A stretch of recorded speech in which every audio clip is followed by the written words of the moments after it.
Boa noite a todos. É sempre uma alegria estarmos aqui no Papo Coral, semanalmente, aprendendo cada vez mais com os nossos queridíssimos convidados. E hoje temos uma participação muito especial, que é a participação da Elisa Decaney. É Decaney ou é Decaney? Decane, De, Decane, de Kenny. Decane. Então eu quero te agradecer muito por ter aceitado o nosso convite. Quero agradecer o professor Eduardo Lakshevitz, que por fim eu perguntei para o Edu uma coisa, ele te indicou, já te puxei para outras duas. Até foi engraçado porque eu fiz um segundo convite para Elisa antes de acontecer o papo e ela falou assim: "Você já está me convidando para o segundo? Você tem fé mesmo?" Nem tinha me ouvido ainda e já me convidou para o segundo. Ela estará conosco no primeiro Congresso Internacional de Música Coral Infanto-Juvenil em outubro, né? É, já é mais um spoiler. A gente ainda vai divulgar toda a programação, mas vocês já ficam sabendo que ela estará conosco em mais essa atividade. O pessoal que está conosco, eu peço a gentileza de manter seus microfones desligados e à medida que vocês tiverem alguma pergunta, por favor escrevam no chat. Ou escrevam a pergunta, ou escrevam tenho uma pergunta, quero fazer uma pergunta, para a gente organizar isso, tá bom? Elisa, eu vou pedir então para você fazer o favor de se apresentar. Quem é a Elisa? Que eu penso que boa parte até dos alunos meus, dos meus alunos com certeza todos, e boa parte dos regentes não te conhecem. Então, por favor. Então, meu nome é Elisa, eu tenho esse sobrenome Decane, que é o sobrenome que eu herdei do meu marido, mas muitas pessoas que estão aqui, que são amigas queridas, amigos queridos, me conhecem como Elisa Coutinho de Macedo, que é o nome, é, meu nome de nascimento, nome de família. Eu nasci no Rio de Janeiro, na verdade em São Cristóvão, é, na época que meus pais estudavam na Tijuca, no seminário, onde eu fui estudar depois, muitos anos mais tarde. Eu aprendi música, fui musicalizada na igreja. Alguns de vocês crescem em ambientes diferentes, mas eu cresci na Igreja Batista e, na época que eu era criança, a igreja providenciava para a gente toda a educação musical que a gente precisava para usar na igreja, né? Acho que o primeiro momento era para a igreja mesmo, mas a tocar piano, a tocar os hinos. E eu me lembro que eu comecei a tocar os hinos que se você canta música coral, né, aqueles corais de bar em 4 partes, né, e a igreja tinha um harmônio, tô dando a minha idade, né, tinha um harmônio que tinha que mexer o pé, e eu era pequenininha, ficava em pé e ia fazendo assim, ia sair o som e eu ia tocando. E eu sou muito grata por essa experiência. Eu tinha uma tia que foi musicoterapeuta, minha tia Lucy faleceu já, mas ela era uma pessoa visionária. Então era conjunto de flauta, era vocalização, musicalização e coro. E daí eu fui fazer aula de órgão, fui continuar estudando piano, até que quando eu cheguei na época do segundo grau, que agora é ensino médio, né? Não, é ensino o antigo segundo grau. É, nós mudamos para São Paulo e eu então visualizava a minha vida assim como, sei lá, medicina, né? Meu pai é médico, minha mãe é psicóloga, então havia uma expectativa muito grande de que nós todos seríamos nessa área, seguiríamos nessa área. E eu fiquei mesmo sendo a ovelha negra. Eu sou a única pessoa na minha família que se desviou da área de ciências, né? Eu tenho um irmão que é médico também, um irmão que é doutor em psicologia, minha irmã que é diretora do curso de nutrição no Senac, na Centro Universitário Senac, em São Paulo. E eu fui com esse negócio de música. E eu vou contar minha experiência assim, rapidinho, como foi que eu cheguei à conclusão que medicina não era para mim. Eu fazia muita rotina com meu pai, ia ajudar a tirar curativo, e eu ia, segurava isso, segurava aquilo, e eu era o braço direito dele. Por isso que eu achava mesmo que medicina era o que eu seria. Até que a gente chegou uma vez numa determinada paciente e o curativo estava meio grudado, e ele ficava puxando assim o curativo, e um cheiro de éter, eu segurando a bandejinha para ele colocar o curativo, falei assim, pai, eu acho que eu não vou conseguir ficar aqui mais não. E aí eu deixei para lá, saí, desmaiei, lógico, né? E decidi que naquele dia realmente medicina não era para mim. A outra coisa que eu sabia fazer era tocar piano, tocava piano pra caramba. E falei, então, acho que o destino foi feito para mim. Aí eu fiz vestibular de piano, mas minha mãe, ela não é muito nesse negócio de Zoom, não, mas se ela tivesse aí, ela ia ser testemunha. Achava que música não era profissão. Talvez alguns de vocês aí, adolescentes, né, começaram a tocar seu violino, começaram a cantar, encantaram com regência, com isso, com aquilo, e o que você ouve é música não é profissão. Na época da pandemia, a gente tem visto que os músicos têm sofrido muito em vários aspectos, né? E a gente sente realmente que a profissão de músico, ela não é assim uma coisa, não é para os fracos, né? Ser musicista, ter música como profissão, não é para os fracos. É para aqueles que amam música, para aqueles que se dedicam e para aqueles que querem realmente perseguir essa carreira. Mas eu tive que fazer outro vestibular, porque minha mãe estava certa de que música não era só aquilo. Eu fiz outro vestibular para inglês e literatura, passei, não fiz o FRJ. A minha mãe insistiu de novo comigo, você tem que fazer outro vestibular. Fiz vestibular para comunicação, estudei na Universidade Federal Fluminense em Niterói, no Rio de Janeiro, e tive dois bacharelados, né? Comecei a fazer estágio e realmente descobri que a minha paixão era música. E eu vou dizer assim, como que eu descobri que a minha paixão era música? Há várias pessoas nessa influência, eu já mencionei o nome da minha tia, Lucy, que é falecida, mas eu vou dizer assim, sem nenhuma reticência, foram mulheres, viu?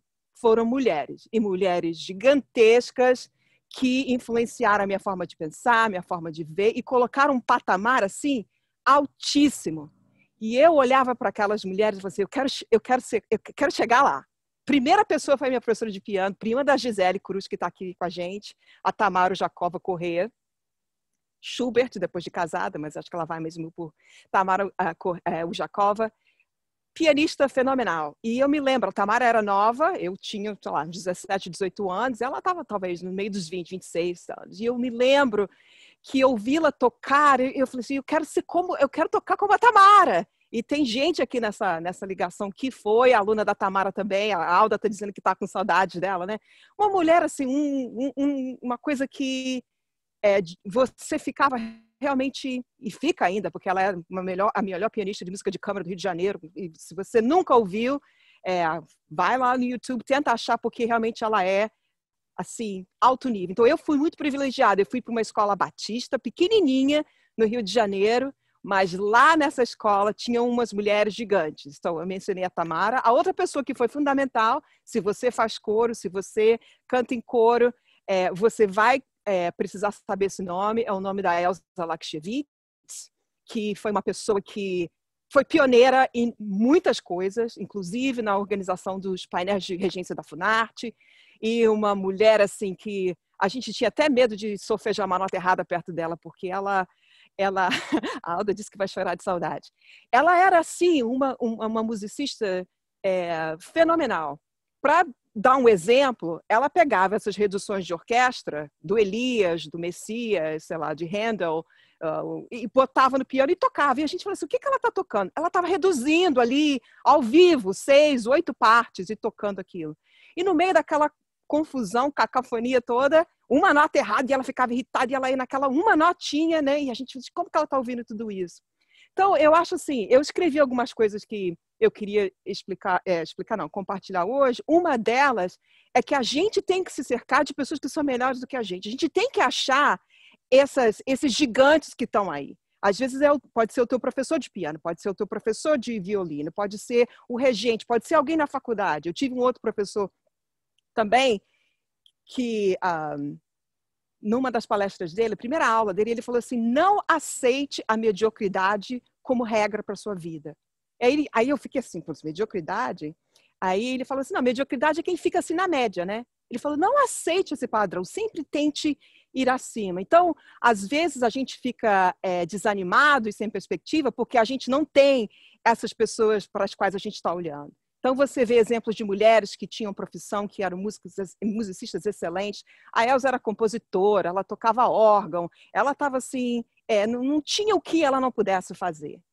E esses desafios, eles são muito importantes, porque eles colocam a gente, eles nos incentivam, né?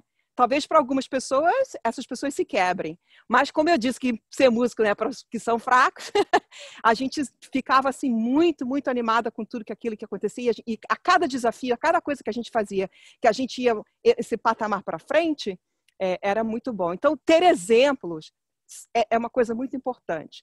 E colocando assim, na nossa perspectiva de um país tão diverso como o Brasil, se torna muito importante que esses exemplos também sejam pessoas negras, pessoas de outras origens, pobres, que conseguiram vencer. A gente precisa ter em posição de liderança gente de todas as formas e caminhos na vida. Porque quando a gente vê essas pessoas, a gente se inspira. Alguns de vocês aqui talvez tenham ouvido falar de um regente americano. O nome dele é Andrew Thomas, Dr. Andrew Thomas. Ele foi meu professor quando eu fiz doutorado na Flórida. E ele foi muito interessante, porque ele veio aqui na nossa universidade em Syracuse, depois que eu estava dando aula aqui, eu convidei, ele veio e ficou aqui uma semana. E eu tinha um aluno afro-americano, que tocava bem piano, cantava muito bem. E depois que ele foi embora, esse aluno chegou para mim e falou assim, eu queria te agradecer. Eu falei, me agradecer por quê? Porque essa experiência foi maravilhosa. Eu falei, claro que foi ótimo. Ele falou assim, não, você não entende. Foi a primeira vez que eu vi um homem negro que tocava piano bem, que regia bem, que era um doutor na área de música. Hoje, meu aluno é um doutor, rege um dos coros mais famosos aqui da região de Nova York, Manhattan, e a gente precisa disso. Então, quando eu penso na minha história, desculpa, eu estou contando a minha história assim, bem acalmada, né? Foram muito importantes. Para mim, como mulher, foi ter mulheres que eram exemplos de... E no caso da Tamara e da Elza, foi muito interessante, porque elas também tinham família, né? Elas também tinham filhos, tiveram filhos. Então, às vezes, a gente fica recebendo sempre essas coisas, não, isso não pode, isso não pode. E várias dessas pessoas que eu conheço que estão aqui, talvez vocês sejam muito novinhos, aí alguns adolescentes não estão nem pensando nisso, mas é importante a gente ter esses exemplos para saber, eu vou ser igual aquela pessoa, eu vou conseguir. E essas representações, elas são importantes. Então, quando eu cheguei no seminário, um mundo assim se abriu para mim. Era o Canto em Canto, que era o coro que a Elza regia. No primeiro momento que eu vi o Canto em Canto, eu falei assim, eu quero cantar nesse coro. Então, eu disse, a gente tem que se cercar de pessoas que são melhores do que a gente, e a gente tem que ter essas experiências. Vocês que são mais novos, que estão cantando do coro, se tiver a oportunidade, vai ouvir uma orquestra, vai ouvir uma banda de forró, vai ouvir um grupo de crianças cantar, se você participa numa igreja, numa sinagoga, numa mesquita, participa, ouve. E ouve o que há de melhor, porque isso vai te colocar assim numa pilha, uma vontade muito grande, vai te dar alguns exemplos do que pode acontecer. E o Canto em Canto, para mim, foi assim, eu quero cantar nesse coro. E eu fiz, então, o seminário, eu estudei com a Tamara, com a Elza, eu entrei no Canto em Canto, e com o Canto em Canto, eu realmente fui para vários cantos do mundo. Nós fizemos uma turnê uma vez pela Espanha e Portugal, depois viemos aos Estados Unidos, e foi nessa viagem aos Estados Unidos que eu reconectei com um professor aqui, o Dr. Eve Ely, e ele me convidou para vir fazer mestrado aqui, eu vim fazer mestrado, depois eu fui fazer doutorado na Florida State, já estava namorando, casei com um americano, consegui um emprego aqui na universidade, e eu hoje sou professora plena, quer dizer, eu cheguei ao máximo, não tem mais para onde eu ir na minha carreira, e em termos de carreira acadêmica, e eu também sou administradora, eu sou, como é que chama? Pró-reitora de assuntos de pós-graduação, pesquisa e internacionalização. E essas coisas que aconteceram, elas foram em parte das experiências para as quais eu fui exposta e resultado do meu trabalho. A outra coisa que eu quero dizer certo, você se cerca de muitas pessoas maravilhosas, você tem exemplos de músicas várias, mas você também se dedica. E às vezes eu olho assim para trás, as minhas amigas que estudaram comigo no seminário que estão aqui, tem uma outra aqui que minha velha chama Selma Souza, a gente tinha esse apelido, pessoa que morava no quarto da gente, eu não sei porque o apelido era velha, era pessoa nova, mas o apelido era velha. E eu estudava muito, eu ficava muitas horas no piano. E eu acho assim que olhando para trás, eu talvez fosse uma aluna pedante, uma pessoa que não popular. Eu acho que eu não era popular. Eu tenho certeza que eu não era popular. Que as pessoas talvez não olhassem para mim como uma pessoa com quem eles queriam se divertir. Mas eu tinha uma visão muito séria, muito certa. Eu estudava piano, estudava numa faculdade de manhã, estava na outra faculdade de noite. E assim eu fui. Com dedicação, as portas foram se abrindo, né? Então, no lugar certo, essas coisas vão para frente. Então, é a dedicação da gente, é uma exposição ao que há de melhor, é olhar para essas pessoas que estão acima da gente, que podem ser exemplo. E uma outra coisa que eu queria dizer, que foi muito importante na minha vida, veio de uma falha. Eu morava no subúrbio do Rio de Janeiro e depois meu pai, que era médico e também pastor, foi pastorear uma igreja num lugar ainda mais longe. Eu estudei francês na 5ª série e estava muito feliz com qu'est-ce que c'est ce tancrier? Eu estava indo bem no meu francês e cheguei na 6ª série e era inglês. Falei, tá bom. Aí eu vi aquele negócio do verbo to be. Eu não sei daqui quantos de vocês adolescentes sabem o verbo to be, mas não fazia sentido. I am, you are, he. E eu fiquei ali. E eu estava bombando inglês, não estava dando certo. E a minha mãe, eu vou falar muito da minha mãe, porque a minha mãe é daquelas mães assim, sabe? Ela sabia exatamente a hora que a gente precisava de ajuda. Ela falou, não, vou te matricular no CCAA e lá vai você. Muitos anos depois, eu dou graças à minha mãe por ter tido essa visão. E eu acho que é muito importante a gente falar uma outra língua, por várias razões, né? Até pela dureza de aprender uma outra língua, pela humildade da gente tentar se conversar com alguém numa língua que é a nossa. Eu acho que abre assim muitas possibilidades. E eu também, nesses últimos anos, talvez nesses meus últimos 20 anos, depois que eu mudei para os Estados Unidos, na verdade há 24 anos, eu tive uma renascença com música brasileira. Eu só comecei a apreciar de uma forma intencional a música brasileira depois que eu vim para cá. Sabe por quê?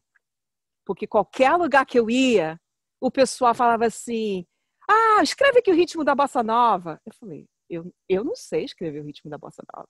Né? O 1, 2, aquelas batidinhas, não sabia. Canta essa música que assim, água de beber.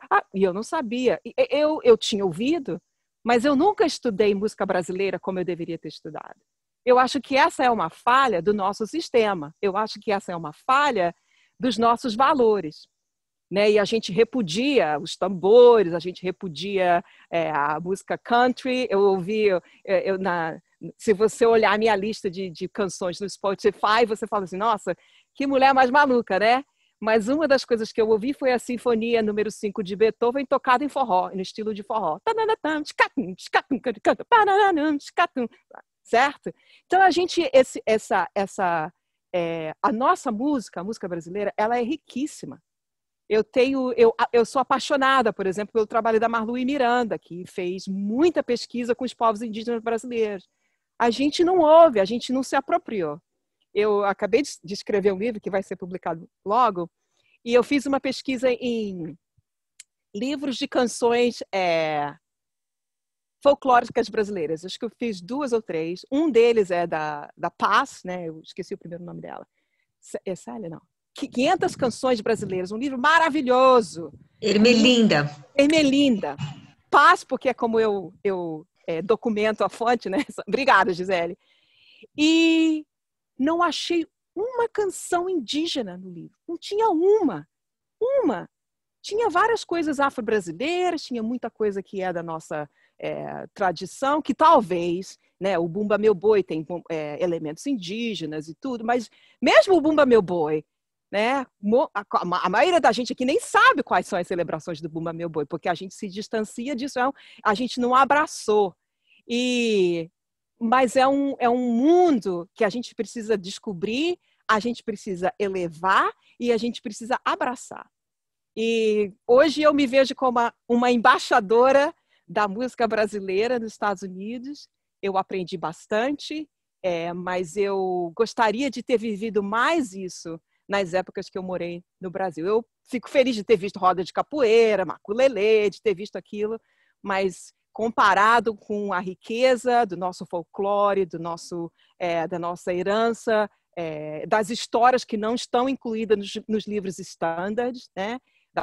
Das vozes que são silenciadas, das pessoas que não se parecem com a gente, que não estão nesses livros. Então, eu acho que é um momento muito importante da gente se voltar para a música brasileira. Quando eu estudei lá no seminário, na escola de música, a gente tinha uma boa exposição, né? Não só no repertório de piano, das coisas que eu tocava, do Villa-Lobos, Camargo Guarnieri, isso foi muito bom, da música vocal também, mas eu acho que a gente pode ter mais. E para fechar esse falatório meu, eu vou fechar com o fato de que eu dirijo, junto com meu marido, que é americano e percussionista, há 20 anos, um grupo de música brasileira aqui na universidade. Então, eu tenho vários alunos americanos, alunos da China, alunos de várias partes do mundo, da França. Eu tenho um aluno da França, ele é apaixonado com música brasileira. E, às vezes, ele vem para mim, você conhece a Zênia Franca? Olha aqui, ouve isso. Eu falei, gente, eu sou do Brasil. E ele vai me ensinando, e ele é apaixonado. Os alunos americanos que participam do nosso grupo, eles têm, assim, eles se apaixonam pela nossa música, né? E às vezes é uma música que a gente repudia, que a gente não ouve muito. Então eu lembro do grupo de chorinho que eu ouvi na escola de música da Rocinha, uma rapaziada nova tocando muito, muito bem, mas a gente, né, não abraça isso de uma forma grande. E eu vou dizer isso, que eu sei disso, porque quando eu vou ao Brasil, que eu ouço rádio, eu ouço muito pouca música brasileira. Muito pouca. Eu ouço várias rádios com as mesmas músicas que eu ouço aqui. Parece um saudosismo, né? E talvez seja mesmo um saudosismo de alguém morar aqui, mas eu acho que esse momento, para a geração que está aí, mais nova, os adolescentes que estão ouvindo assim tão atentamente, estou ouvindo aqui a Liana, tão atentos, olhando o Anderson, não abandonem a música brasileira, abracem, porque ela é a nossa herança e de várias formas. E aí, Luiz Gustavo, para você, já chega de tanta falação. Viu como minha fé é forte? Só porque foi o prelúdio, né? Ai, ai, que maravilha, não? Então, algum aluno do coro do Projeto Espaço Feliz quer fazer alguma pergunta? Se vocês fizerem sinalzinho com as mãos, eu não vejo, porque não estou em formato mosaico aqui. Se tiverem, pode abrir o microfone. Não? Ok. Elisa, antes de eu abrir a pergunta para os regentes, eu queria que agora você falasse um pouco sobre o trabalho que você faz no contexto da formação, desse trabalho multiplicador de formar professores de música para atuar com crianças e adolescentes. Claro, claro. Então, o sol está bem aqui na minha frente agora. Deixa eu conseguir aqui. O meu trabalho principal, eu sou professora de educação musical, e o meu trabalho principal é ajudar os alunos de música que fazem, acho que no Brasil chama licenciatura, né? O aluno que tem a licenciatura e é habilitado para dar aula de música. Os professores do estado onde eu moro, no estado de Nova York, os professores, eles têm uma realidade diferente dos professores no Brasil. Se você é professor de escola que a gente chama de ensino fundamental e secundário, você normalmente tem um trabalho e é uma carreira. Você entra naquele trabalho e você vai progredindo através dos anos. No estado de Nova York, o professor precisa de um bacharelado e de mestrado. Um professor só com bacharelado em música não consegue uma licença perene e precisa, depois de um determinado tempo, parar de trabalhar e ter o seu mestrado e depois voltar. Então, os estados variam muito, né? Nos estados são 50 estados, os estados são diferentes, mas o aluno, a pessoa que quer ser professor de música no estado de Nova York, precisa de ter o bacharelado e o doutorado. O bacharelado, ele é estruturado assim, com ênfases, né? Então, você tem uma ênfase em música instrumental, a ênfase em música de orquestra, de banda, e uma ênfase em música coral ou vocal. Mas, apesar disso, o aluno, quando ele termina o bacharelado, ele é licenciado para dar aula de qualquer coisa. Então, você imagina que em 4 anos, a gente tem que ter o nosso instrumento primeiro, vamos supor, no meu caso era piano, um instrumento secundário, que era voz, e classes de métodos em instrumentos de... gente, eu vou demorar aqui um pouquinho só para lembrar os nomes. Metais, cordas e madeiras, certo? E percussão. Então, cada semestre você tem... normalmente, eles são divididos no ano inteiro. Então, na metade do ano você faz, vamos dizer, oboé, flauta e fagote. Na segunda parte você faz os outros instrumentos daquela família. Aí, quando você faz instrumentos de metais, trombone, trompete, sabe? E você, durante o ano inteiro, você aprende a tocar esses instrumentos e a dar aula desses instrumentos. Porque é possível você, apesar de ter a voz como seu instrumento principal, acabar dando aula de banda, dando aula de orquestra, ou ter um emprego, uma combinação de todos. A música no estado de Nova York, ela é parte do currículo, ela é parte da grade do currículo. Eu vejo os adolescentes aí, eu penso na minha história, eu nunca tive música na escola. Toda a minha formação de música foi ou nas escolas de música das igrejas onde eu participava, e praticamente isso. Eu tinha educação artística de vez em quando, aí pintava os negócios lá, fazia aqui, mas música estruturada como é aqui, eu nunca tive. Então, quando a gente prepara os alunos aqui para eles irem dar aulas, eles não só dão aula em qualquer modalidade, mas em qualquer idade também. Então, você pode ter querido reger coro de segundo grau ou de ensino médio, mas você pode acabar numa sala de jardim de infância, né? Então, a gente também tem esses metodologias diferentes para que você saiba como que as crianças de jardim de infância são iniciadas em música, que é uma forma muito diferente de como elas são iniciadas ou como elas progridem já no ensino fundamental, no ensino secundário. Então, o que acontece? Porque é parte do currículo, você espera que, por exemplo, os alunos de jardim de infância consigam pelo menos bater o que a gente chama de steady beat, né? O tempo.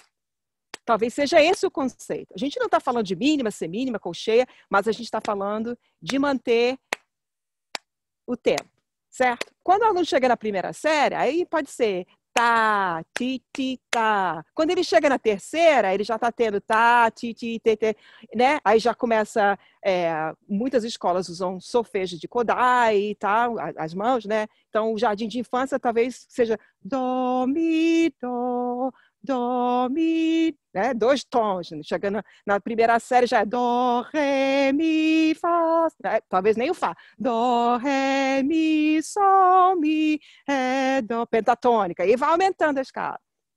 Quando o aluno chega na 5ª série, aí ele já tem a opção de escolher banda, orquestra e coro. Os meus filhos aqui ficavam coro e banda. Um dos meus filhos é percussionista, mas também tocou saxofone. E o outro é trompa e também canta. Trompa, muito pouca gente toca trompa, mas ele foi fiel. E eles vão nesse planejamento até o final do 2º grau, quando eles terminam. Depois fica facultativo. Quando chega, por exemplo, na 11ª série, na 12ª série, que os alunos estão mais focalizados em eu vou fazer engenharia, vou fazer medicina, aí eles têm umas classes mais específicas e às vezes abandonam. Mas até o 1º e o 2º ano do 2º grau, alguma forma de música os alunos precisam ter. E a gente aqui na universidade prepara os professores para essa sala de aula, incluindo a preparação para ensinar crianças com deficiências, certo? Nos Estados Unidos também, por lei, as crianças são incluídas na sala de aula. Dependendo do grau de independência do aluno, ele às vezes está sozinho e, por lei, às vezes ele é acompanhado por uma pessoa que o Estado paga. Então, nas escolas, na sala de aula, você pode ter 3 pessoas com deficiências, uma autossuficiente, uma que precise de uma assistência verbal, uma semi-independente. Então, você pode ter no seu coro 2 adultos na sua sala de aula que estão assistindo e são ajudadores dessas crianças com tipos de deficiências motoras, psicomotoras, cognitivas, e assim por diante. A Júlia Dutra tem uma pergunta?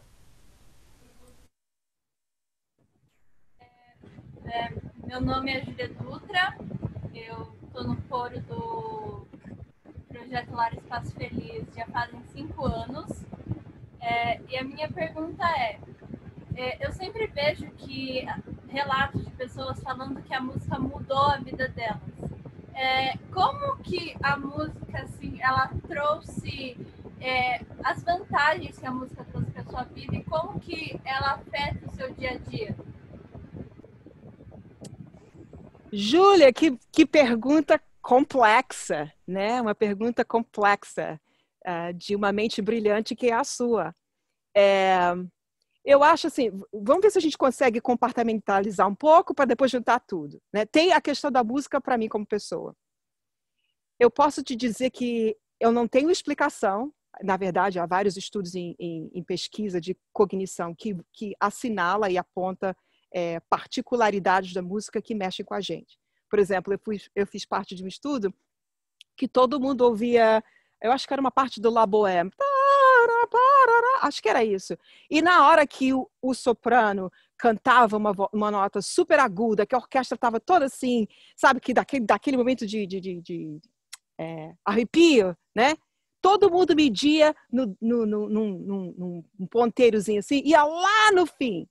Não importava se era músico, se era pessoa que conhecia, se era pessoa jovem. Então, existem certas características da música que mexem com a gente. E as experiências e as pesquisas na área de música e cognição, elas andam crescendo muito, né? Hoje em dia a gente sabe muito mais como a música impacta a gente. Então, tem uma questão do física. Você ouve uma música, você está sentado numa sala de concerto e o tímpano começa a fazer as vibrações, as trompas estão lá, o coro vem e você sente aquela coisa que você que impacta o seu ser físico. Às vezes, para outras pessoas, é música de rock and roll, ou a música country, ou é a música, o maracatu. Então, eu estou dando um exemplo de música europeia, mas existem vários tipos de música. Às vezes, a música religiosa, mas tem características da música que fazem isso, o timbre, a instrumentação, o volume, e tem as experiências que a gente tem, né? Quando alguém morre, por exemplo, e a gente ouve uma determinada música naquele funeral. Todas as vezes que a gente ouve aquela música, a gente lembra daquele momento triste, né? Nós perdemos o pai do meu marido, morreu há 16 anos atrás, exatamente, amanhã. E tem uma música que eles cantaram, era I Can Only Imagine, e vai falando de como que vai ser quando você chegar E todas as vezes que a gente ouve essa música, a gente lembra daquele dia sofrido, daquela dor, porque a gente desenvolveu um processo mnemônico, né, de som, com aquela memória. Então, a gente tem música tem essas várias propriedades. Algumas pessoas se baseiam muito nas propriedades sociais da música. A gente canta junto, a gente aprende a colaborar, a gente aprende a seguir direções, a gente aprende um monte de coisas, né? Isso também é válido.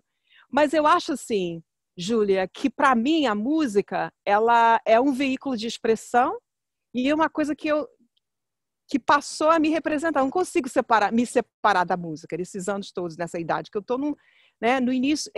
Eu sou sensível a determinados tipos de música. Por exemplo, essa pandemia tem sido muito importante, porque eu me vi assim, agora eu não posso fazer música ao vivo, né? Como é que eu vou interagir com a música? Aí, no início, eu toquei piano pra caramba. Peguei as músicas que eu tocava na época lá do meu bacharelado, algumas que eu não conseguia nem tocar vários compassos, porque na época que eu estudava eu tocava muito bem, hoje em dia eu arranho pra caramba e fica difícil, mas eu tocava aquelas músicas. E depois eu falei assim, eu preciso mais, e eu comecei a ouvir, né? Então, assim, eu tenho música, os concertos de Brandemburgo, não sei quantas pessoas conhecem, talvez a geração mais nova vocês não conheçam. Os concertos de Brandemburgo, de Bach, são uma maravilha, são 6. E eu já contei, se eu andar num ritmo bom, eu consigo ouvir o concerto 1, 2 e 3 e andar 4.000 passadas, certo? Aí depois, quando eu vou 4, 5, 6, eu ouço o resto. É uma música que eu vou andando. Mas eu também ouço a Marluí Miranda, eu ouço Jorge Benjor. Aí, às vezes, tem que ser o Requiem de Brahms, que eu preciso ouvir do início até o fim. E eu perdi pessoas queridas nessa época da pandemia.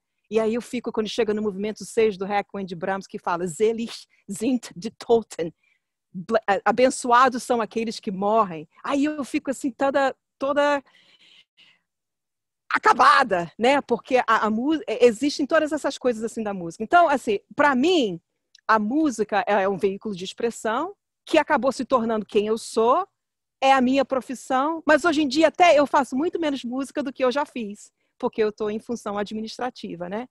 Mas eu vejo a música, o lugar da música na sociedade, e ela, para a gente, é uma coisa muito importante. Dos seres viventes, só os humanos se relacionando tem música, e só a gente se relaciona com a música do jeito que a gente se relaciona. E de todos os povos que existem no mundo, todos eles que com os quais a gente teve contato até hoje, têm alguma forma de música. Eu acho que isso é um exemplo muito grande do poder da música e do lugar que ela ocupa na sociedade e na humanidade. Não sei se eu respondi essa pergunta, mas... Respondeu sim, muito obrigada. Letícia Américo.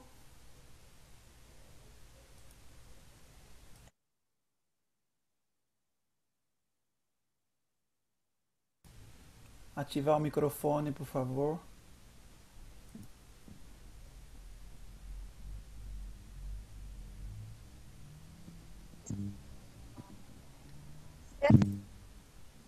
Estou no fraude, há um ano e 5 meses. Não estou conseguindo ouvir, não. Eu não estou conseguindo ouvir você. Acho que você tem que talvez chegar mais perto do microfone, talvez?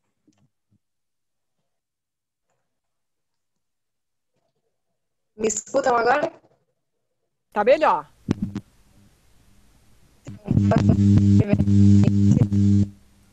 Queria saber, assim, aí nos Estados Unidos vocês já têm a vantagem, né, de ter o ensino de canto coral nas escolas.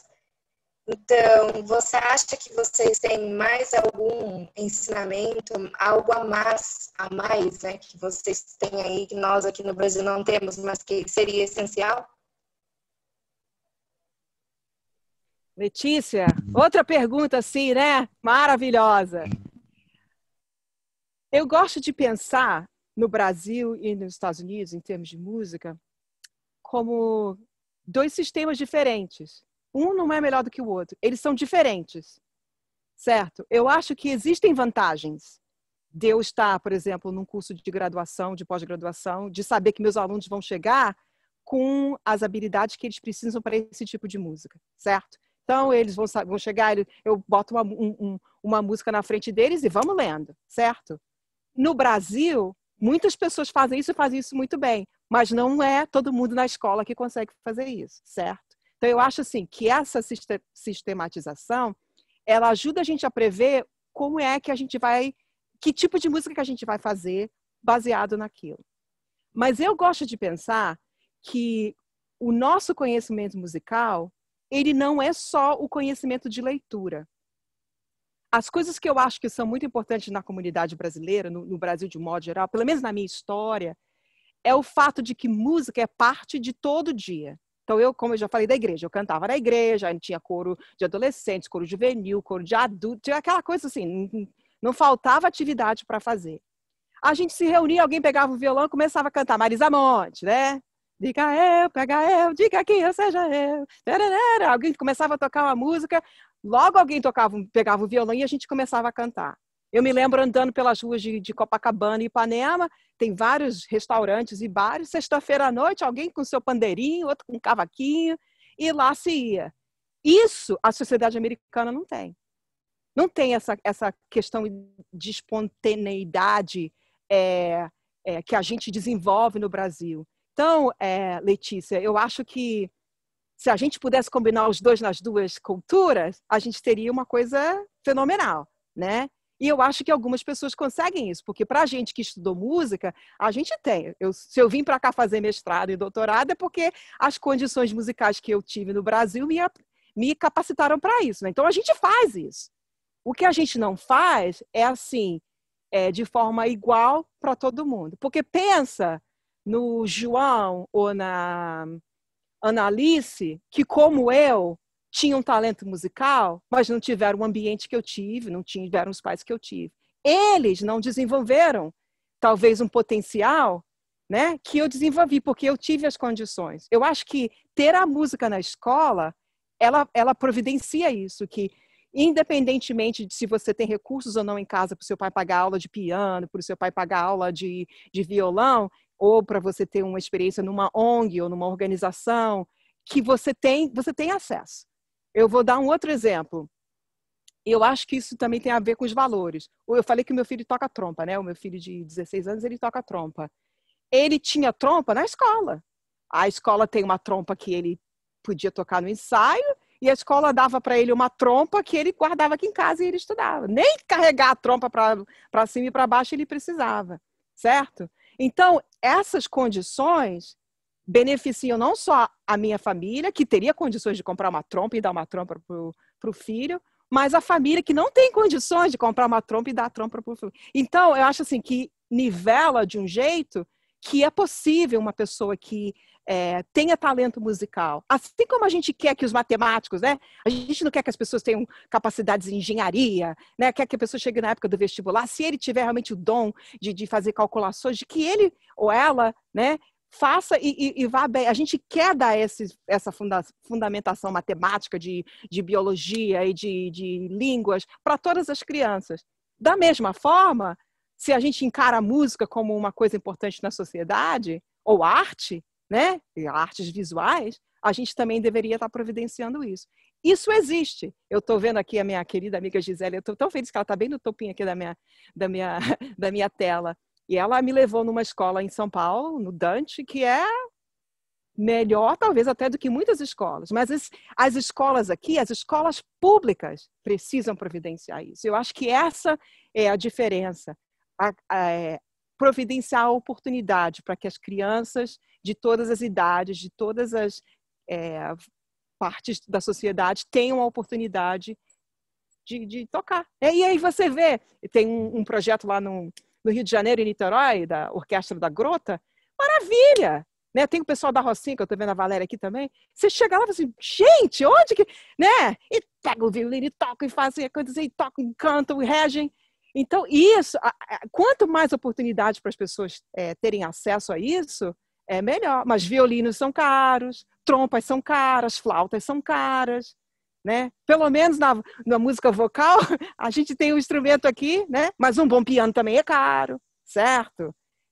Às vezes a gente fica lá penando com aquele piano desafinado, aquela coisa que a gente fica, coitada da criança aprendendo nesse, né? Mas a gente precisa de recursos. E quanto mais eu acho que a gente se envolve como sociedade e a gente coloca esses valores, é importante ter comida? Claro, é importante ter professores de matemática?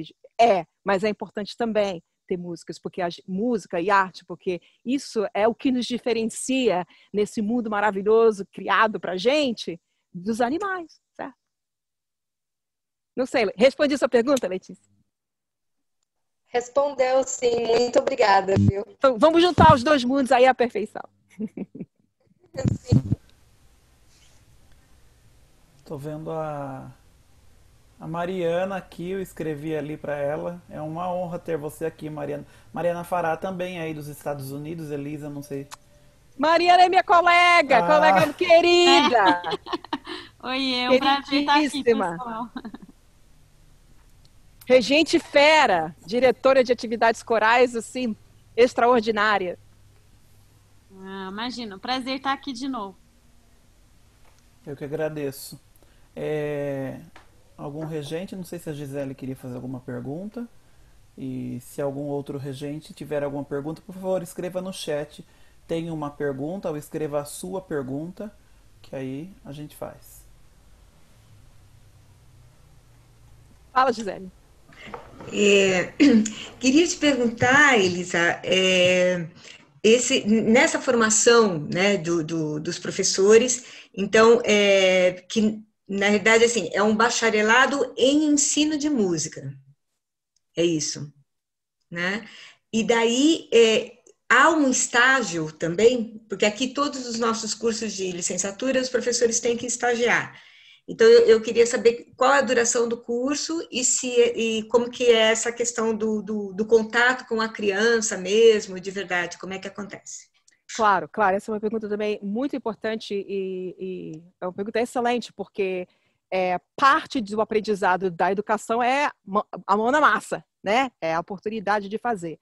Para os alunos aqui, nos Estados Unidos as questões, e no Brasil também está ficando assim, existe muito cuidado na interação com crianças, né? Então tem várias proteções que não é só querer chegar e fazer. Então tem várias coisas. Mas no curso aqui, Gisele, a gente tem 135 horas de contato com as crianças antes do estágio. Então, os nossos alunos começam a entrar na sala de aula como observadores, fazendo pequenas atividades já no segundo ano deles. Então, eles têm 70 horas no segundo ano, onde eles vão numa sala de música. E eles têm que revezar a gente chama de trabalho de campo, vamos dizer assim, vou traduzir, field experience. Aí, por exemplo, se você é um aluno de banda, você observa a banda, mas no primeiro semestre talvez você esteja numa quinta, sexta série, e no segundo semestre já está no 11º ano. E eles trocam, então, no segundo semestre. Então, nesse segundo ano, o aluno tem 70 horas. Depois, eles têm 35 horas em alfabetização. Por que alfabetização? Porque aqui existe uma ênfase muito grande de um professor de música ensinando a criança como todo. Então, por exemplo, se a gente fosse usar princípios de alfabetização e de literatura, no nosso quadro teriam palavras, por exemplo, alegro. Então, a gente não ensina só oralmente, mas a gente ensina alegro. Aí eu vou falar assim, oi, muito bem, vamos começar na sala hoje, pega um pedacinho de papel e escreva a definição de alegro. Aí você trabalha com essa definição e a criança escreve. Então, existe um componente a gente chama de literacy, que é um componente de alfabetização de língua, que é parte da formação do professor. Depois, o aluno tem que fazer mais 35 horas de estágio específico e observação com crianças com deficiência. Então, o aluno vai lá para a escola secundária e primária, e ele, então, tem acesso todo aluno com portador de deficiência, com alguma adaptação, tem um plano de educação. Então, o aluno tem acesso a esse plano, o nosso aluno tem acesso a esse plano, e vai observando junto com o professor medidas e intervenções que o professor executa para que aquele aluno seja bem sucedido. Então, assim, a questão da inclusão nos Estados Unidos, particularmente no estado de Nova York, não basta o aluno estar na sala de aula. É preciso que o aluno esteja na sala de aula e o aluno esteja aprendendo o conteúdo qual você está ensinando. Pode ser diferente e modificado, mas vamos dizer que você tem um aluno com uma deficiência motora, que não consegue segurar em alguma coisa. Então, talvez o ritmo que ele tenha que demonstrar, whatever, ou qualquer que seja, seja modificado, mas ele tem objetivos específicos do conteúdo da matéria. Não é um ser que fica lá e você, a gente vai cantar, mas você não se preocupa não que ele está só aqui. Existe essa preocupação acadêmica. Por causa disso, os alunos fazem um semestre de observação específica que depois eles têm que revisitar. Então, são 3 anos e meio de instrução, com 135 horas de observações e em estágio supervisionado, e depois um semestre inteiro o aluno nem vem para a nossa escola, ele já fica lá, vai direto, né, para a escola, fica lá qualquer hora, atividades extracurriculares antes da aula, e ele então treinado mais independentemente. E eles também precisam de dois ambientes, de 2 settings. Então, por exemplo, você faz 7 semanas, vamos dizer, em primeira série e jardim de infância, e você faz 6 semanas de 7ª, 8ª e 10ª série. So, você muda o ambiente no final. Além disso, no estado de Nova York, que é o estado que tem maior restrição acho que é restrição mesmo, exigências em relação à licenciatura, O aluno precisa formar um portfólio eletrônico no qual ele ensina 3 tipos de alunos. Ele tem que dar exemplos de que ele está pensando como professor. No aluno que tem dificuldade de aprender, no aluno que está na média e aprende rapidamente, e no aluno que está acima da média, aprende rapidamente e fica entediado porque já aprendeu tudo que já foi dado. E a gente faz, o aluno é preciso que ele demonstre com literatura quais são as intervenções que ele está usando. Vamos dizer, por exemplo, que um aluno com dificuldade de aprender o ritmo não consegue entender a diferença entre semínima e mínima. Aí eu, como professor, vou dizer, eu estou trabalhando com esse aluno que tem dificuldade de entender mínima e semínima, e a intervenção que eu vou fazer hoje é baseado em Dalcroze, que usa o movimento corporal e kinestético para ajudar a criança a entender, a compreender ritmo. E aí eu vou documentando tudo isso, e no final, isso é submetido ao Estado. E o Estado tem avaliadores em música que faz essa avaliação. A gente não avalia, nós não podemos ajudar o aluno. É um projeto completamente independente, é contra a lei. Eu dar pitaco, dizer, não planeja essa atividade, isso aqui não vai funcionar. É totalmente independente. E aí, depois disso, então, e depois dos exames em conteúdo, né, de teoria, música, o aluno é, então, licenciado para dar aulas de música nas escolas aqui.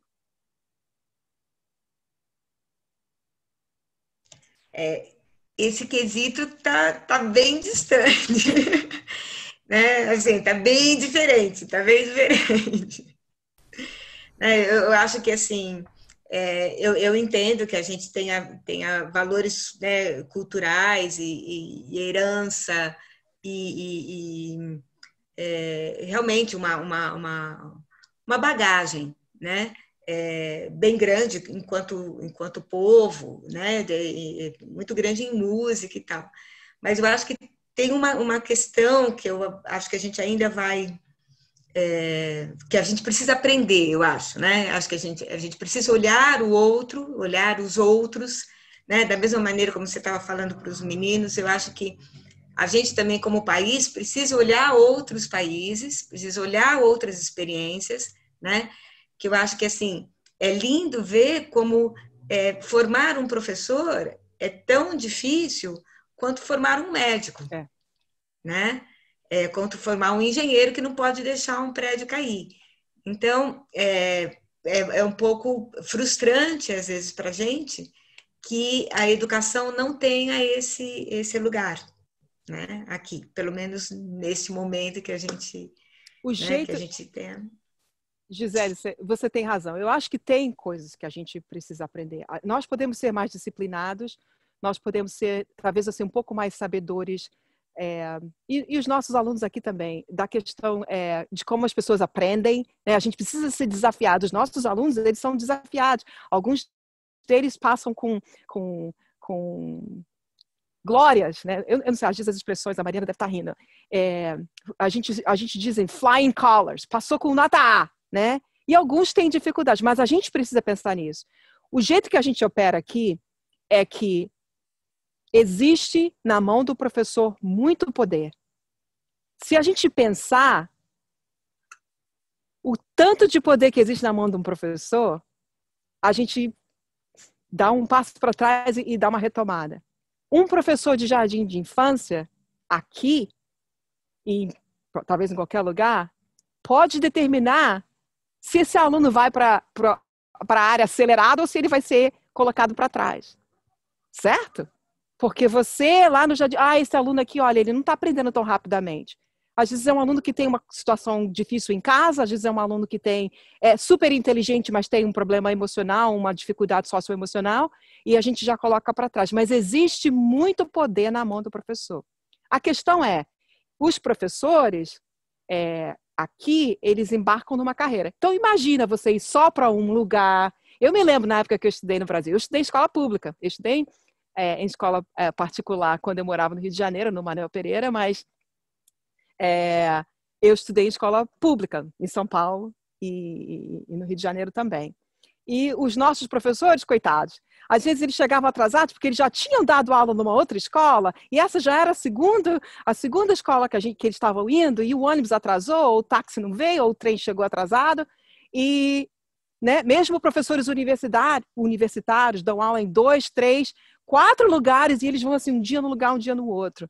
O professor de escola pública aqui dá aula num lugar, tem sua sala, vai todo dia naquele lugar.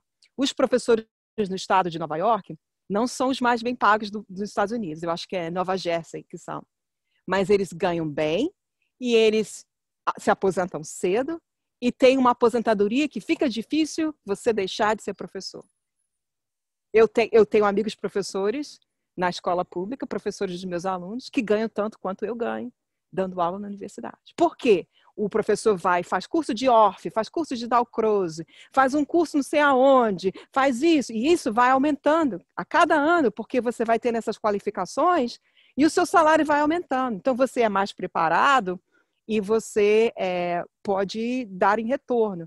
E você ter condições de dar aula, ter o seu ambiente, ter a sua sala de música, ter a sua sala de matemática, ter o seu ambiente, né? Eu acho que a gente precisa valorizar o professor.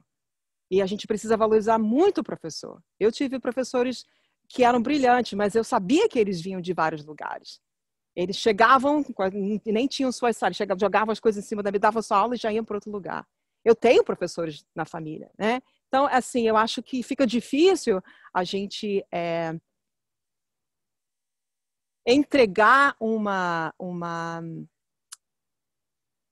conteúdo significativo quando a gente tem tantas distrações e tantas dificuldades para chegar lá, né? Então é complicado. Eu conheço pessoas que acabam chegando e vão ser professores, mas eles não conseguem escrever direito, né? Porque houve dificuldades de alfabetização antes e a gente fala assim, puxa, essa pessoa dá aula, né? Aqui também tem, mas eu conheço várias pessoas no Brasil que a gente fala, puxa, né? Essa pessoa fez um curso superior, fez uma faculdade, ela está dando aula, mas titubeia nessas palavras pequenas e complicadas, né? Não estou falando a gente dizer inexequível, estou falando em palavras dianas. Usa palavras que acho que nem existe no dicionário. Não existe no dicionário. Mas eu não estou nem falando disso, de ser eloquente. Eu estou falando do português básico, né? Daquelas coisas. Então, a dificuldade.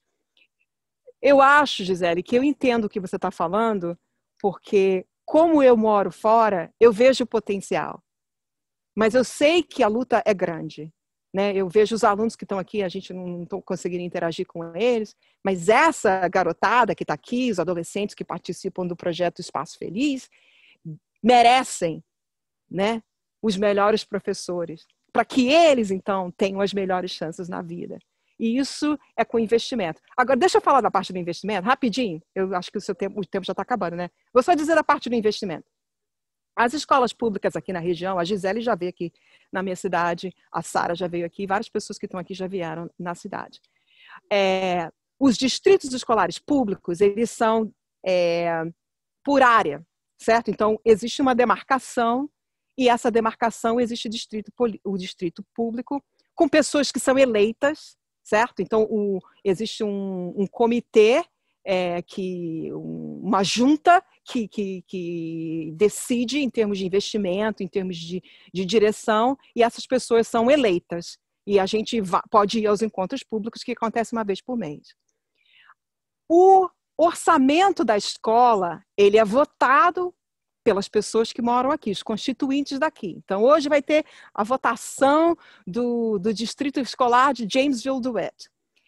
E, às vezes, a gente paga taxas específicas para a educação.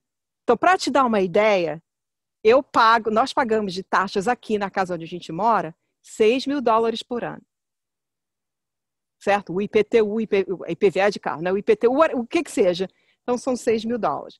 Em lugares mais caros, onde o distrito escolar tem ainda mais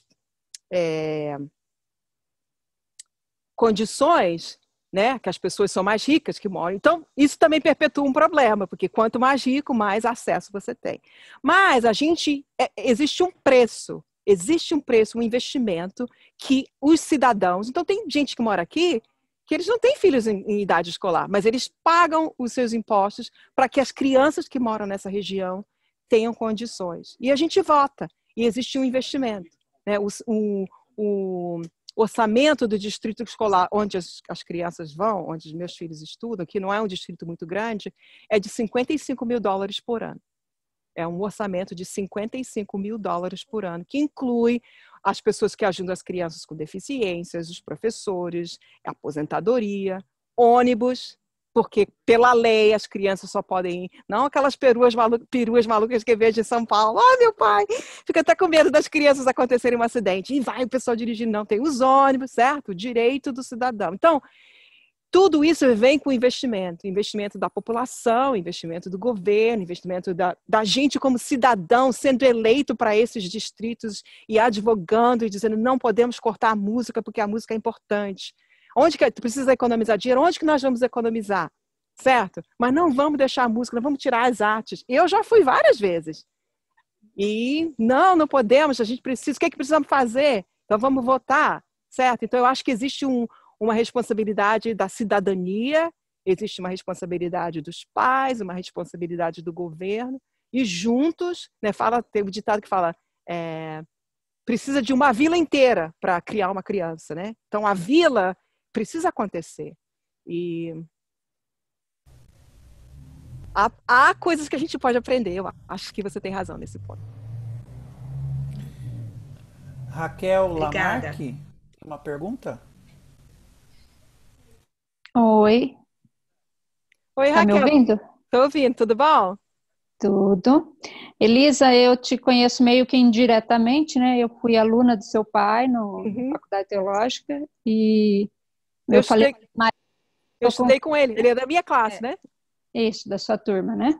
Então, e ele falava assim, pianista é só a Elisa. Pianista que toca pra caramba é a Elisa. Então, tá bom. Rever você. Prazer é todo meu. Você falou no começo sobre a sua formação, que você é formada também, se não me engano, em comunicação, é isso? Sim, verdade, comunicação social. Isso. E a minha pergunta é baseado nisso, o quanto você acha que essa outra formação, junto com o seu bacharelado em música, te ajudou na sua trajetória? Todo dia. O curso de comunicação que eu fiz na Universidade Federal Fluminense, ele é a base de muitas das coisas que eu faço, né? Então foram muitas leituras em filosofia, em linguística, Michel Foucault, Roland Barthes. Eu acho que a gente não pode realmente progredir nas áreas, qualquer área que a gente tenha. Eu acho assim que às vezes eu acho que todo mundo devia fazer um curso de filosofia, né? Ou deviam ter no início, quando se formaram as universidades, não foi para se fazer profissão, foi para se aprender conceitos básicos de sociedade, de filosofia, certo? Aí a gente foi desviando, às vezes hoje vai para a faculdade, aprende a fazer um monte de coisa, mas não aprende a pensar. Então eu acho assim que, Raquel, que as coisas que eu aprendi em termos de comunicação da prática, como eu, por exemplo, organizo o meu currículo vitae, como que eu me comunico com as pessoas, como que eu faço o programa dos meus concertos, a minha formação de artes visuais e de design foi toda importante. E a questão dos princípios de comunicação, né? De como a gente elabora pensamento, como a gente constrói frases e comunica. Então, eu acho que eu aproveito todos os dias, sempre. Eu tinha uma professora de artes visuais, e era muito engraçado, que ela falava assim, o olho. E vendo essas coisas assim. Então, eu vou ao museu, eu amo ir ao museu. E eu olho as peças no museu através daquele ensino que eu tive nas salas de aula na UF, né? Aprendendo a ver o que está além do olho. E eu sempre me lembro dessa professora. Então, assim, eu acho que o estudo, talvez em qualquer área, ele só ajuda a gente a abrir, né? Assim como aprender uma outra língua ajuda a gente a se comunicar e a entender, aprendendo várias áreas diferentes. Eu sou uma musicista melhor porque eu estudei comunicação. Eu tive aula com a Marisa Fonterrada na Unesp e já na pós ela falava uma coisa que eu achei interessante, por isso que eu te fiz essa pergunta.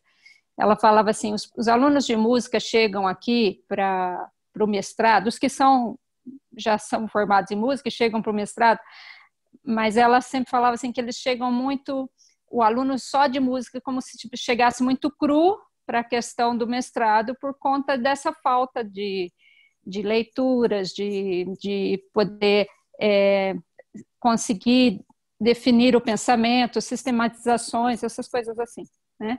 E eu achei interessante porque realmente depois lá vendo, na realidade nessa parte realmente a gente fica aquém, né? Eu tive também só a graduação em música e também percebo que realmente a gente fica aquém nessa parte, né? Então eu acho que falha, como estão falando aí, falha no currículo, é isso aí. Eu acho que a Alda tem razão, porque os alunos aqui do bacharelado, eles têm ou certo? Ter uma matéria que a gente humanidades multiculturais. Então, por exemplo, literatura africana ou mulheres em artes visuais. Então, qualquer coisa que a gente... Porque os grandes, a gente já estudou Michelangelo, a gente já estudou esse pessoal. Então, estudando uma outra perspectiva, narrativas de povos indígenas. Então, os alunos têm que ter essas matérias. Então, eu acho que o bacharelado, mesmo em música, ele precisa ter uma fundação do que aqui a gente chama de as matérias acadêmicas fundamentais, né? Matemática, língua, ciências. Então, todos os alunos aqui de música têm que fazer essas matérias. Alguns não gostam, mas eles têm que fazer. E é importante, eu acho que não tem mesmo como a gente ir para frente, porque o que acontece? A habilidade de pensar criticamente é o que ajuda a gente a ajudar os outros. Se você só regurgita saber, primeiro que você não aprende porque você não consegue receber, certo?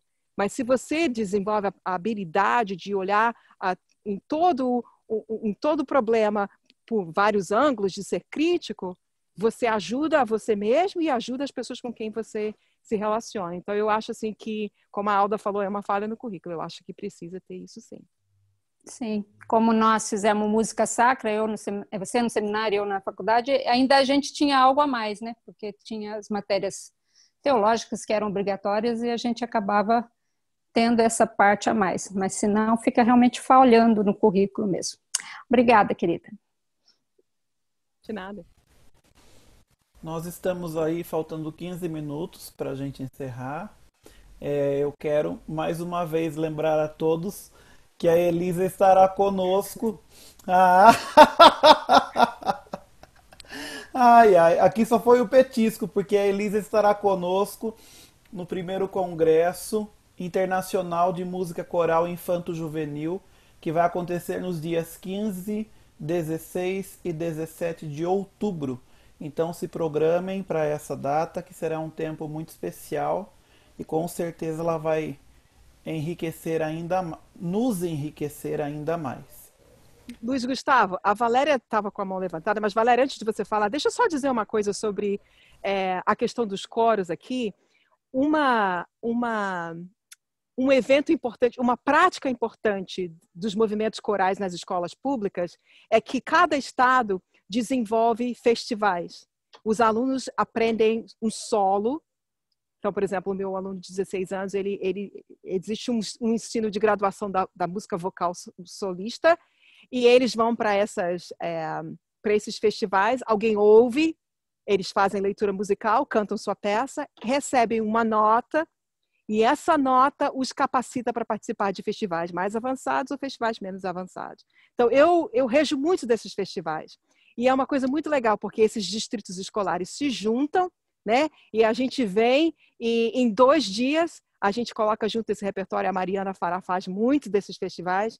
E aí é uma coisa assim, super legal de você poder ver realmente como que essas crianças, adolescentes, têm a oportunidade de interagir com regentes diferentes, de aprender repertório de formas diferentes. E esses festivais são assim, importante parte da máquina de música coral, de banda, de orquestra. A Valéria tinha uma pergunta. Elisa, você estava falando dos impostos aí, né, dos distritos. A gente sabe que os nossos impostos, às vezes, eu estou falando de Brasil, né? Claro. Os nossos impostos, às vezes, o último lugar que ele tem ido agora é para a educação. Né? E a gente tem aqui, eu trabalho em projeto social, você sabe muito bem disso, e a gente tem as empresas, né? As empresas que apoiam ou não esses projetos, né? E que ora apoiam hoje, tipo 2020, e o ano que vem eles resolvem apoiar um outro projeto, ou seja, não existe o compromisso de ficar um tempo para ver o resultado, porque em um ano a gente não faz nada e a gente sabe disso. Né? E também acho que projeto social, eu acho que o professor não tem que trabalhar gratuito em projeto social. Eu acho que esse é uma coisa que o Estado, o governo, deveria apoiar, né? É a minha opinião sempre, mas a gente sabe que não é verdadeira. E vocês aí, as empresas também, mesmo com o valor financeiro que os distritos oferecem, porque é arrecadado, as grandes empresas também apoiam bem e existe um tempo limite? Como é que é isso? Os distritos escolares, eles não são apoiados por empresas. Eles são apoiados com os dinheiros dos impostos locais. Não existe, acho que tem um pouco de dinheiro que vem do governo federal e tem um pouco de dinheiro que vem do Estado, certo? Não existe, assim, um incentivo direto do setor privado nessas empresas, nesses distritos escolares. O que eu acho que é diferente nos Estados Unidos, não melhor, diferente, talvez até tenha consequências melhores, é que o americano ele é ensinado desde cedo a ser filantrópico, certo? Então, por exemplo, os alunos que vêm para a nossa universidade é uma universidade privada e uma universidade cara, mas eles são incentivados a contribuir de volta, mesmo que seja $20 por mês, mesmo que seja $30. O americano, ele é incentivado por leis de taxação, que tem desconto no imposto de renda, mas eles são incentivados a doar, certo? Então, assim, nos distritos escolares, a doação privada, ela não entra. Os pais, por exemplo, em esportes, em música, eles têm o que eles chamam de os apoiadores, vamos dizer assim, o pais e mestres, a associação de pais e mestres. E aí tem venda na hora do esporte, a gente voluntaria para vender coisas. Existe esse movimento dos pais, mas não necessariamente de empresa. Mas eu vou te dar um exemplo que foi muito legal. Mesmo em toda essa pandemia, não teve formação de faculdade. Meu pai, estou falando as palavras erradas. Formatura de 2º grau para o meu filho que vai para a faculdade na semana que vem. Mas o supermercado grande daqui, chama Wegmans, a Gisele já foi lá. Esse supermercado deu vários cartões presentes, certo? E aí teve sorteio. O meu filho acabou com $150 que foi doado por esse supermercado. Ele foi mas teve outros. Os supermercados, as empresas, às vezes, têm bolsas. O aluno pode concorrer a bolsas de estudos, né? Dinheiro para ajudar os livros, $1.500 aqui, $2.000 aqui. É muito interessante porque minha formação é toda brasileira, né? Mas eu vejo meus filhos, eles são muito americanos, o bom e o ruim dos americanos, aquelas festas, né? Os bons e os ruins. Mas é uma prática que, quando o aluno se forma no 2º grau, que está indo para a faculdade, ele ganha um montão de dinheiro. Um montão. A tia dá 100, a outra dá 50, a avó dá 500, e aí fica aquele monte, né, para ajudar. Também os alunos trabalham, mesmo os alunos de classe média, alunos de classe média alta, eles trabalham. Meus filhos trabalham, um no supermercado, o outro na sorveteria. E a maioria dos adolescentes americanos, eles trabalham o verão, economizam dinheiro para que possam estudar sem ter que trabalhar, né? Eu me lembro que eu queria muito trabalhar, mas no Brasil, na época que eu estava aí, era carteira assinada, né? Tinha todas umas leis trabalhistas que você não podia simplesmente trabalhar e depois não trabalhar mais. Mas aqui, as pessoas depois, na época que elas voltam para casa de férias, elas conseguem trabalho. Então, assim, as empresas Valéria, elas dão muito apoio para as associações de artes individuais, né? Para coros infantis. O coro infantil, aí você vai vendo o programa, a empresa tal deu tanto, a empresa tal deu tanto. Esse apoio às atividades locais, ele é mais significativo no setor privado do que nas escolas. Eles não ajudam o orçamento da escola. Isso realmente é direcionado pela o condado, a vila onde a gente mora, e aprovado, a gente vota, né, no orçamento. E aí esse dinheiro vem dos impostos. E funciona? Funciona? Funciona. Sabe por que funciona? Porque as pessoas que ajudam na deliberação desse orçamento, elas são eleitas.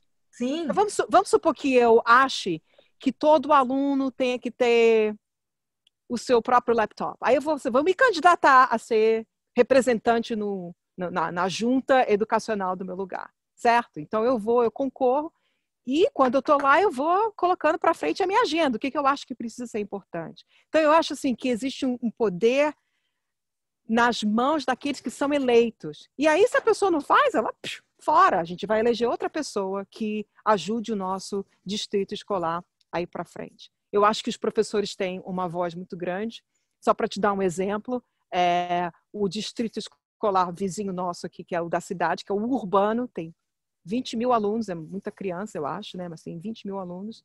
E os professores votaram ontem que eles acham que é cedo demais para começarem as aulas presenciais. Então, o início das aulas presenciais foram adiadas por 2 ou 3 semanas, porque os professores unidos foram. Então, assim, eu acho que esse poder na mão do povo, ele precisa estar. Só que com esse poder vem responsabilidade. O povo tem que votar, tem que ir, tem que participar, certo? Mas eu acho que existe uma agência muito importante quando a gente pode decidir, quando você pode ir numa reunião e dizer, não, eu não concordo com isso, eu acho que a gente não pode cortar isso. E os pais se organizam e a gente faz muvuca e vai lá, não, hoje não vai cortar, porque acho que teve uma época que eles queriam cortar chinês. Os alunos aqui podem aprender francês, espanhol e chinês. E aí queriam cortar o chinês, e aí fomos todo mundo lá, não pode cortar o chinês, o país, né? Então, assim, essa agência que a gente tem nas mãos de ir e ter a voz, essa é uma coisa que eu acho que é muito importante. Talvez os adolescentes mais novos aí, eles verão a sociedade de um modo diferente. Eu queria ter deixado o mundo melhor para eles. Eu acho que essa é a nossa responsabilidade, né? De deixar um mundo melhor, porque eles merecem.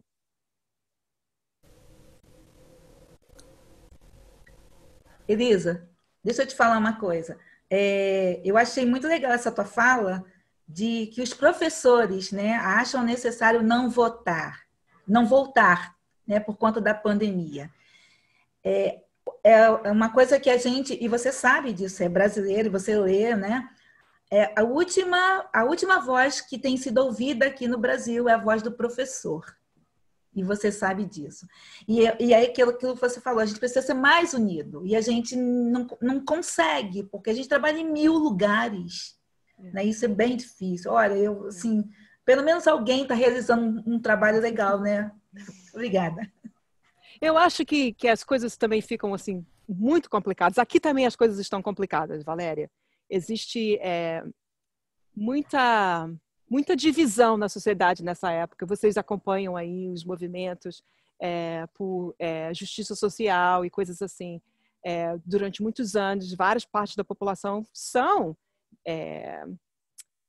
banidas, barradas de progredirem da mesma forma, como é no Brasil, né? A gente não pode dizer que a gente poderia dizer, infelizmente ou felizmente, que um país que se declara com mais de 50% da população sendo de pardas e de pardos e de negros, de que a gente teria uma agência um pouco melhor, uma capacidade de pôr para fora aquilo que a gente pensa. Então, existem desafios aqui também. Mas existem algumas coisas, como a Gisele falou, que podem ser aproveitadas, que podem ser implementadas. Eu acho que na hora que no Brasil a gente entender que a educação é talvez a coisa mais importante, o investimento mais importante que a gente tem, enquanto a gente não se der conta, e olha, e os Estados Unidos nem são o país mais exemplar nisso, se a gente olhar para a Finlândia, né, para outros lugares onde realmente a educação é o máximo. Né? Então, a gente teria professores mais preparados, crianças com melhores condições e um mundo muito mais adequado. Num país onde a gente não tem os maiores desastres do mundo, né? Onde a gente vive aqui, isso aqui tá lindo, né? Volta daqui, vamos fazer uma live agora em dezembro, você vê o que vai ser isso aqui, ou janeiro, né? A gente não tem essas dificuldades, a gente tem um país com muitos recursos. Eu acho que é muito importante a gente olhar para o outro. Uma das coisas que acho que está acabando, né? Uma das coisas que eu me lembro muito da época que eu era aluna no Brasil era que fazia seminário, depois mesmo a UF, esse amor, esse comprometimento, um ardor para lutar pelo direito do outro. A gente fez um movimento retrógrado aqui que eu não estou entendendo muito bem e se voltou e ficou assim egoísta ao ponto de que eu não posso fazer nada que obstrua a minha independência, nem que seja para ajudar o outro. Eu acho que nos Estados Unidos e no Brasil, a pandemia exigia da gente uma demonstração de altruísmo. Se a gente foi testado, certo? O nosso exame final. Vamos lá ver se o povo realmente, né? Se esse negócio do cafezinho na casa, se o pessoal se ama. Era uma coisa simples, para a gente pensar no outro mais do que a gente pensa na gente, né? E a gente falhou, porque o que a gente quer é só para a gente, e não se importa com o outro, né? E aqui é muito gritante isso também. Mas a gente tem que, de alguma forma, voltar ao rumo e olhar para as pessoas que precisam da gente, as crianças, né? O Brasil realmente só vai potencializar o seu destino, se for a gente colocar assim, né? A gente vem há 500, 600 anos quase tentando isso. E a gente pode culpar quem que for, Cabral, agora já chega de culpar os outros, e a gente tem que...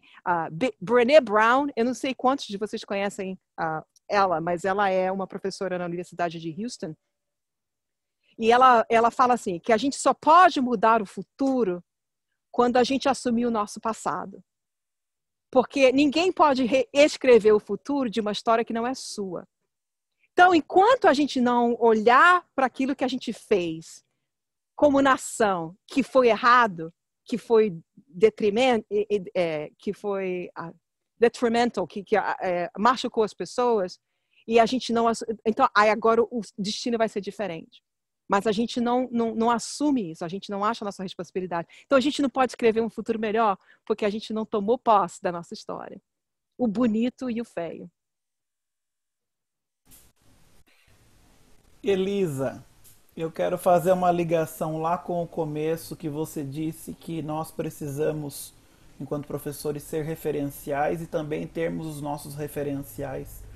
E quero te dizer que numa sociedade, num momento em que faltam referenciais e inspirações para todos nós, a sua participação aqui cumpre um objetivo sublime dentre todos os objetivos que eu coloquei quando eu pensei no Papo Coral, que foi justamente colocar os meus alunos lá de regiões áridas de Tatuí em contato com grandes inspirações.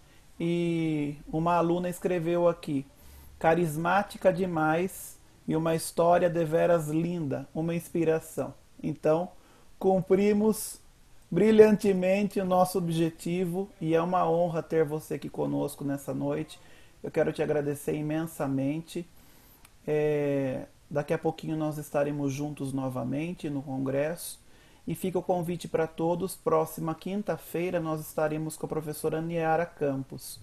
Então, não percam, porque também a Nayara é uma grande inspiração para todos nós. E aí o Edu Lakshevitz na última semana, né? O Edu estará conosco na última semana de agosto. Elisa, muito obrigado. De nada, o prazer foi todo meu, uma alegria bater esse papo e ver gente querida e ver gente que eu não conheço ainda, mas que espero que seja... Em breve a gente possa se conhecer, né? Obrigada e vamos ficando firmes aí, usando o que é de bom do Brasil e roubando, né? O conceito de antropofagia, que a gente volta lá para a semana de 1922, Semana de Arte Moderna, né? Que a gente pega o que é bom dos outros, dá uma moidinha, transforma, né? E aí a gente põe para fora o que é nosso. Então, que a gente não perca essa visão de ver o que tem lá. Para terminar, assim, uma coisa que, se você é cristão ou não, não faz diferença, mas que Jesus sempre falava assim, a pessoa esperta é aquela que tira do seu tesouro coisas novas e coisas velhas, né? Então, a gente vai pegando tudo isso e aí a gente se anima para ser o que a gente precisa ser, né? Vamos roubar o que é bom e transformar naquilo que é nosso. Essa é a nossa história brasileira. Muito obrigado. Um grande abraço e beijo para todos. Uma boa noite, uma salva de palmas. Obrigada. Tchau, tchau, pessoal. Boa noite.